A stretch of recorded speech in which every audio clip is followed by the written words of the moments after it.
The poor man's covered call is a hidden gem. Not a lot of people know about this option strategy, but it can and it likely will make you a whole lot of profit. Let's talk about it. Welcome back to a new episode on what in the world is options trading.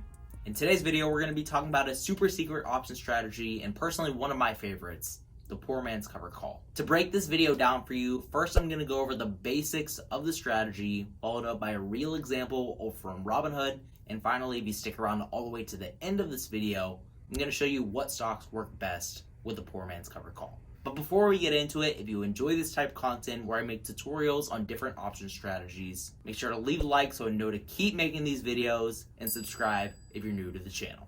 With that out of the way, let's get into the basics. The poor man's covered call, just like the name suggests, is a poor man's way of selling covered calls.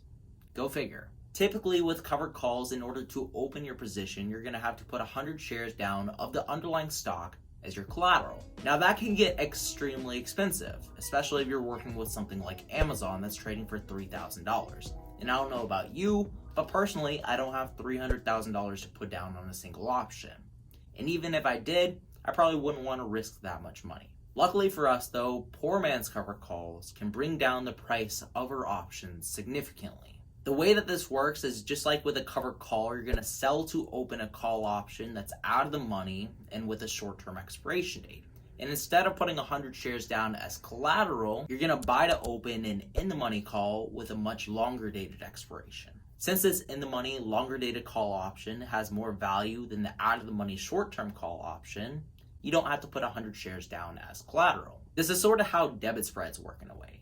But unlike debit spreads, you're going to have to set your expiration for each call option on separate dates. Now, of course, these dates are completely up to you, but to get the best bang for your buck with the least amount of effort, you're going to buy your in-the-money call option with a 3 to 6 month expiration date, and then you're going to sell to open your other call option that's out of the money with a 4 to 6 week expiration date. The reasoning behind this is because you want your short position with the out-of-the-money call option to lose as much value as quickly as possible. Since you're shorting this option, or in other words, you're selling to open, you're going to realize more and more profit as the expiration date comes closer and the stock remains relatively stable or even goes down. If your short call option expires completely out of the money, congratulations, you just won that end of your trade.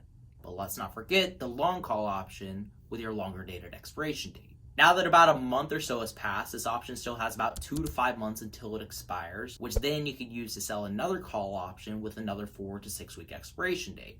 You can just continue to sell call options against it until your long option is about a month out until expiration. If you end up selling enough call options against your long call, you might end up making this trade completely free. Now this scenario is pretty unlikely, but I wouldn't count it out of the equation altogether. Either way though, with each call option that you short against your long call, you're going to be collecting more premium, bringing down your break-even price for the long option, and increasing your chance of profitability. If your break-even price on stock XYZ is say $100 and you sell a call option against it for $1.15, you're essentially bringing down the break-even price for that long call option to $98.85. With each call option that you continue to sell against that long call option, you're going to be bringing down the break-even price even lower and lower. The further you bring down the break-even price of your long call option, the more chance of profitability. With your short call option, just like we talked about earlier, you want the price to either stay stable on the underlying stock or even fall a little bit so you can collect premium a little quicker. So you might see this as a double-edged sword in that you want the stock to go down, but you also want it to go up. And I know this can be super confusing. So in general,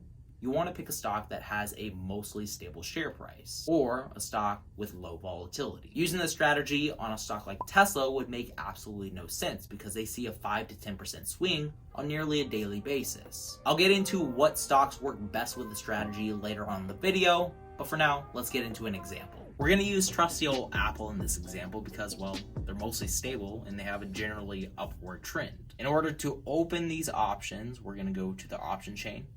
And we want to sell to open an option with a 4 to 6 week expiration date. This is going to put us on January 29th. And we're going to look for a call option with around a 0.3 delta in terms of Greeks. And I found this to be around $142. The delta on this is 29.55, so it's pretty dang close. So we're going to sell to open this call option for $258, and then we're going to be looking for a long call option with a 3 to 6 month expiration date. To make this simple and a little bit cheaper, we're going to set our expiration date for our long call option to March 19th, 2021. We're going to buy a call option with around a 0.7 delta opposite to the 142 call option that we shorted, which is going to bring us to the 122.50 call option expiring on March 19th, 2021. This is going for $1,495. So if we buy to open this position, our total cost for these two options is going to be $1,233. If we were to open this position right now and Apple were to stay below the 142 strike for the call option that we shorted that expires on January 29th, effectively we'd only be paying $1,234 for this $1,490 long call option. If Apple were to climb above our 142 strike by our expiration date of January 29th for our short call option, we're going to be losing the $257 that we got in credit, but our long call option that expires in March is going to counterbalance those losses. Of course, overall, we want Apple stock to continue up. That way we can make money on our long call option. But we want to keep it at a pace where our short call option doesn't become in the money. And this brings me to the best stocks for this strategy. Generally, your best bets for the poor man's covered call strategy are going to be FANG stocks because these are essentially the cash equivalent in the stock market. First in our FANG index, we have Facebook. And as much criticism as they've received over the past few months from antitrust issues, their stock has done pretty well for itself. Over the past 6 months, they rallied from a price of around $170 all the way up to $307 at their peak. And ever since September, whenever the tech market crashed, the stock has been doing a whole lot of nothing. Now, there is a support line for Facebook stock at around $265, and currently they're trading at $270, so you might want to wait before you enter a poor man's covered call for the stock to come down to that support. If you wait to enter at the support line, you have a better chance of the stock going up, so essentially you're limiting your risk unless Facebook continues to sell off past that $265 support.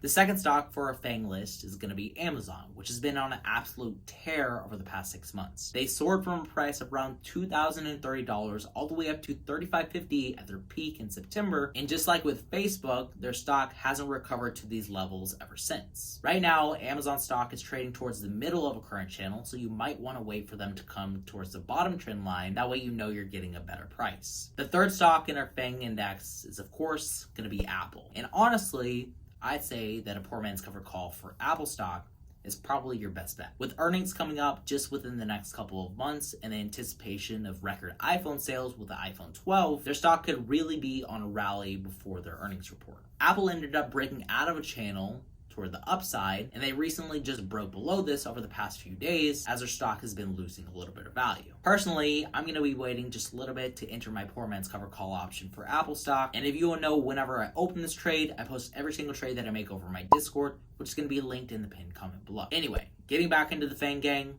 number 4, we have Netflix. Netflix stock has definitely had the most interesting year, surging from a price of around $370 all the way up to $575, and they peaked in July, unlike the rest of the FANG stocks. Now, there's a multitude of reasons behind this, and I'm not going to get into that, but I am going to point out a previous resistance line that is now going to become a support. Netflix stock currently has a support line at $535 after breaking this previous resistance line, and their stock is up by 3.5% today.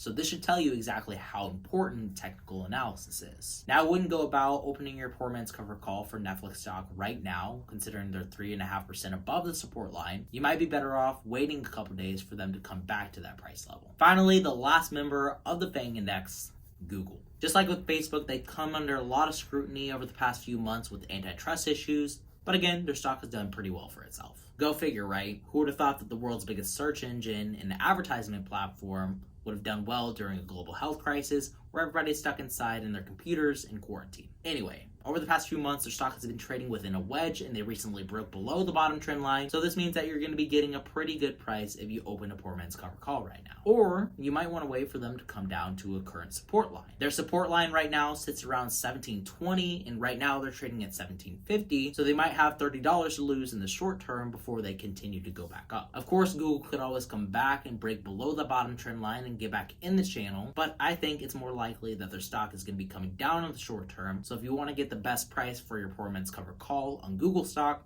you might want to wait. With Google stock and Amazon alike, since their share prices are so dang high, worth thousands of dollars, the poor man's covered call for these two stocks are going to be a lot more expensive than the rest of the FANG index. Is it worth it?